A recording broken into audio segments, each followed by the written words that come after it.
ഈ രാഷ്ട്രീയത്തെ സംബന്ധിച്ച് ഒരു തെറ്റായ ധാരണകൾ വെച്ചു പുലർത്തി എതിർ രാഷ്ട്രീയക്കാരോട് എന്തും ചെയ്യുക എന്ന നിലപാട് സ്വീകരിച്ച് പ്രവർത്തിച്ചു വരികയാണ്.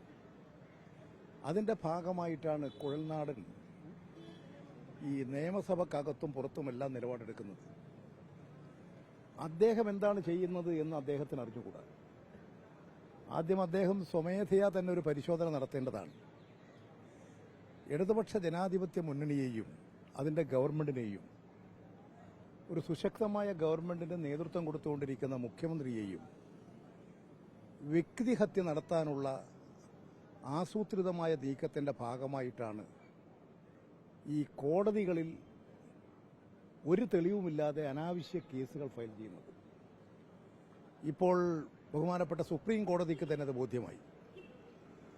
ഒരു വ്യവഹാരിയായി, ഒരു ശല്യക്കാരനായ വ്യവഹാരിയായി ഇങ്ങനെ കുറെ കടലാസ് കെട്ടുമായി കോടതി കയറി ഇറങ്ങുന്ന ഒരാളായി അദ്ദേഹം മാറിക്കഴിഞ്ഞിരിക്കുകയാണ്. അതിന്റെ നിരീക്ഷണം തന്നെയാണ് സുപ്രീം കോടതി ഇപ്പോൾ നടത്തിയിട്ടുള്ളത്. അതുകൊണ്ട് ഇത്തരത്തിലുള്ള വൃത്തികെട്ട പ്രവൃത്തികളിൽ നിന്ന് കോൺഗ്രസ് നേതാക്കൾ മാറി നിൽക്കുകയും കോൺഗ്രസിനെ നന്നാക്കാൻ നോക്കുക. കോൺഗ്രസ് ഇപ്പോൾ ആകെ ചളിക്കുണ്ടിലാണ്. ഗ്രൂപ്പുകളായി നയവ്യക്തതയില്ലാതെ ആകെ തമ്മലടിച്ച് നശിച്ചുകൊണ്ടിരിക്കുന്ന ഒരാൾക്കൂട്ടമായി കോൺഗ്രസ് തകർന്നുകൊണ്ടിരിക്കുകയാണ്. ആ കോൺഗ്രസിനെ നന്നാക്കാൻ നോക്കൂ.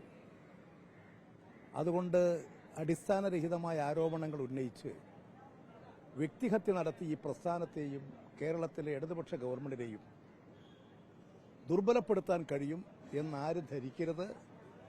അങ്ങനെ തകർന്നു പോകുന്നതല്ല സുശക്തമായ ഈ ഗവൺമെന്റ്.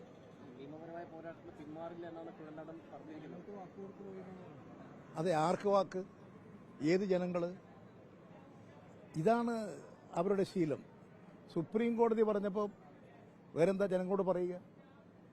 ഇനി ജനകീയ കോടതി അയാളെ ശിക്ഷിക്കൂ, അതിനൊരു സംശയവും വേണ്ട. അതാണ് അദ്ദേഹത്തിന് വരാൻ വേണ്ടിയിരിക്കുന്നത്, കാത്തിരിക്കുന്നത്.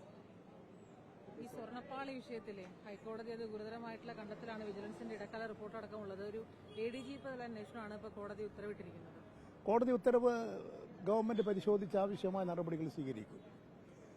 ഒരാളുടെയും വിശ്വാസത്തെയും ആചാരങ്ങളെയും അനുഷ്ഠാനങ്ങളെയും ദുർബലപ്പെടുത്താനോ തകർക്കാനോ ഈ ഗവൺമെന്റ് കൂട്ടുനിൽക്കില്ല. ലക്ഷക്കണക്കിന് വിശ്വാസികളുടെ ഒരു ആരാധനാ കേന്ദ്രമാണ് ശബരിമല ശ്രീ അയ്യപ്പ സന്നിധാനം. ആ ശബരിമലയെയും ക്ഷേത്രത്തെയുമെല്ലാം അങ്ങേയറ്റം അപകീർത്തിപ്പെടുത്തുന്ന, കളങ്കപ്പെടുത്തുന്ന നടപടികളാണ് ഇപ്പോൾ കണ്ടുകൊണ്ടിരിക്കുന്നത്. ഇത് സംബന്ധിച്ച് ഗവൺമെന്റും ദേവസ്വം ബോർഡും ഒക്കെ ശക്തമായ നടപടികൾ സ്വീകരിച്ചു വരികയാണ്. അന്വേഷണം നടത്തിക്കൊണ്ടിരിക്കുകയാണ്. കിട്ടാവുന്നിടത്തോളമുള്ള തെളിവുകളെല്ലാം ശേഖരിച്ച് ഇത്തരത്തിലുള്ള എല്ലാ നടപടികളെയും ഒരഴിമതിയും കേരളത്തിൽ വെച്ചു പൊറുപ്പിക്കില്ല. ആ നിലപാട് സ്വീകരിച്ചുകൊണ്ട് ഗവൺമെന്റ് പ്രവർത്തിക്കും. ഒരു കുറ്റവാളിയെയും രക്ഷപ്പെടാൻ ഈ ഗവൺമെന്റ് സമ്മതിക്കില്ല. അതാണ് ഈ ഗവൺമെന്റിന്റെ നയം. അത് കൂടുതൽ ശക്തമാക്കും എന്ന് തന്നെയാണ് ബഹുമാനപ്പെട്ട മന്ത്രിമാരും മുഖ്യമന്ത്രിയെല്ലാം പറഞ്ഞു കഴിഞ്ഞിട്ടുള്ളത്. ശബരിമലയിലെ എല്ലാ കസ്റ്റോഡിയൻഷിപ്പും ഉള്ളത് ദേവസ്വത്തിനാണ്. അപ്പോൾ 99 അവിടെ സ്വർണ്ണം പൊതിഞ്ഞതാണ്. പിന്നീട് 2019 എന്തിനാണ് സ്വർണ്ണം പൂശുന്നത്? കോടതി ഗുരുതരമായിട്ടുള്ള പല കാര്യങ്ങളാണ് പറഞ്ഞിരിക്കുന്നത്. ഉണ്ണികൃഷ്ണൻ പോറ്റി എന്നൊരു വ്യക്തി അത് പല സംസ്ഥാനങ്ങളിൽ കൊണ്ടുപോയിട്ട് കാഴ്ചവെച്ചു. അതൊക്കെ ഈ 2019 ഈ സർക്കാരിന്റെ കാലങ്ങളിൽ തന്നെയാണ്. നിങ്ങൾ ഈ പറഞ്ഞിരിക്കുന്ന കാര്യങ്ങളെല്ലാം അന്വേഷിച്ച് അതിന്റെ വസ്തുതാപരമായ നിലപാട്, സത്യസന്ധമായ നിലപാട് കണ്ടെത്താൻ വേണ്ടിയിട്ടാണ് ഇപ്പോൾ പോലീസിന്റെ അന്വേഷണം, അതുപോലെ തന്നെ വിജിലൻസിന്റെ അന്വേഷണം ഒക്കെ നടന്നുകൊണ്ടിരിക്കുന്നത്. പല ഏജൻസികളും അന്വേഷണം നടത്തിക്കൊണ്ടിരിക്കുന്നുണ്ട്. അതിന്റെ എല്ലാം ലക്ഷ്യം നിങ്ങൾ ഈ പറഞ്ഞതാണ്. എന്താണ് വസ്തുത, സത്യം എന്താണെന്ന് കണ്ടെത്തി അതിന്റെ അടിസ്ഥാനത്തിൽ ശക്തമായ നടപടികൾ കുറ്റവാളികൾക്കെതിരെ ഗവൺമെന്റ് സ്വീകരിക്കും. മുൻ ദേവസ്വം മന്ത്രി ജിസ്വാൻ ഉൾപ്പെടെ പറഞ്ഞിരിക്കുന്നത് ഈ സ്വർണ്ണപ്പള്ളി അടിച്ചു വരുന്നത് കേരളം നമ്പർ 1 ആണെന്നാണ്. ഓരോരുത്തരും പറഞ്ഞതിനൊന്നും മറുപടി ഞാനില്ല. ദേവസ്വം മന്ത്രി, ദേവസ്വം പ്രസിഡന്റ് ഒന്നും അറിയാതെ ഉദ്യോഗസ്ഥർക്ക് എങ്ങനെയാണ് ഈ സ്വർണ്ണം? ഈ എല്ലാ കാര്യങ്ങളും അന്വേഷണം നടക്കുകയല്ലേ. അന്വേഷണം നടക്കുമ്പോൾ നമ്മളത് സംബന്ധിച്ച് അതിന്റെ ആ അന്വേഷണത്തിൽ ഇടപെടുകയും കമന്റ് പറയുകയും ചെയ്യുന്നത് യഥാർത്ഥത്തിൽ അന്വേഷണത്തെ വഴിതെറ്റിക്കും. കോടതി ഇടപെട്ടുകൊണ്ട് മാത്രമാണ് ഇത്രയും കാര്യങ്ങളെങ്കിലും പുറത്തു വന്നത്. പ്രതിപക്ഷത്തിൽ എന്തോ ആവശ്യപ്പെടാമല്ലോ. ഇത്രയും നാൾ പ്രതിപക്ഷം എവിടെയായിരുന്നു? ഈ പറയുന്ന പ്രതിപക്ഷം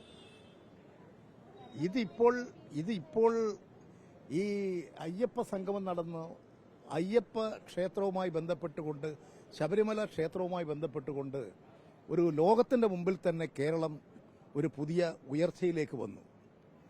അയ്യപ്പ ഭക്തന്മാർക്കെല്ലാം വലിയ പ്രതീക്ഷയും സന്തോഷവും ഉണ്ടാക്കി.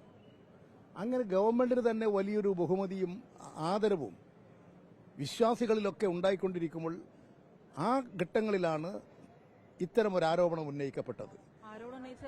ആരോപണം അത് കോടതി കണ്ടെത്തി അതിന്റെ അടിസ്ഥാനത്തിൽ ചില വെളിപ്പെടുത്തലുകൾ വന്നത്. ആ വെളിപ്പെടുത്തലുകളുടെ അടിസ്ഥാനത്തിലാണ് പിന്നീട് അന്വേഷണം നടന്നത്. അതിപ്പോഴാണ് നമ്മുടെ മുമ്പിൽ വരുന്നത്. ഇത് സംബന്ധിച്ച് എല്ലാ അന്വേഷണങ്ങളും നടത്തി എല്ലാ വസ്തുതകളും പുറത്തു കൊണ്ടുവരും. അതായിരിക്കും ഗവൺമെന്റ്.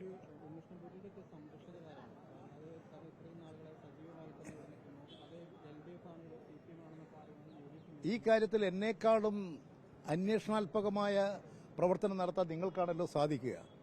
നിങ്ങൾ നല്ല അന്വേഷണാത്മകമായ പത്രപ്രവർത്തകരാണ്. നിങ്ങൾ കണ്ടെത്തൂ. നിങ്ങൾക്ക് ഈ അന്വേഷണത്തെ സഹായിക്കാൻ സാധിക്കുന്ന എല്ലാ വസ്തുതകളും നിങ്ങൾ അന്വേഷണ കമ്മീഷന്റെ മുമ്പാകെ കൊടുക്കൂ.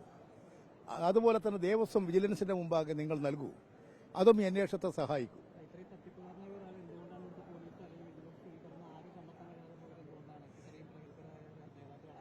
ഇപ്പോഴാണല്ലോ ഇത് നിങ്ങളടക്കം പറയുന്നത്, എല്ലാവരും പറയുന്നത്, ഒരാളെ കുറ്റവാളിയായിട്ട് പ്രഖ്യാപിക്കുന്നത്. ആ കുറ്റവാളിയായിട്ട് ഇപ്പോഴാണ് രംഗപ്രവേശനം ചെയ്യുന്നത്. അതിനു മുമ്പ് ഗവൺമെന്റിന് എന്തെങ്കിലും ചെയ്യാൻ പറ്റുമോ? ഗവൺമെന്റിന്റെ മുമ്പാകെ പ്രശ്നം വന്നു, ദേവസ്വത്തിന്റെ മുമ്പാകെ പ്രശ്നം വന്നു, അവർ ശക്തമായ നടപടികൾ സ്വീകരിക്കുന്നു. അതിനെയാണ് നമ്മൾ പ്രോത്സാഹിപ്പിക്കേണ്ടത്.